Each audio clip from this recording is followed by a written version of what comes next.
Prezzolini, non lo dico io, però del vero c'era, il che non toglie niente al fatto che i nostri nonni hanno combattuto quella... Mio nonno anche era lì, Terza Armata,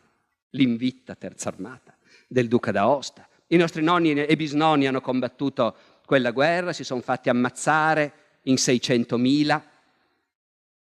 hanno passato delle cose che oggi sono inimmaginabili, alla fine hanno vinto, però quel paese vittorioso ha scoperto alla fine di essere un paese con le ossa rotte, indebitato fino al collo, con una disoccupazione spaventosa, un malessere sociale dilagante e tutti che dicevano noi dovremmo avere molto da questa vittoria, non ci vogliono dare tutto quello che ci spetta, noi dovremmo essere forti, potenti, comandare, avere un impero, non ce lo vogliono dare, gliela faremo vedere noi la prossima volta. Ecco, non è uscita bene da quella guerra l'Italia.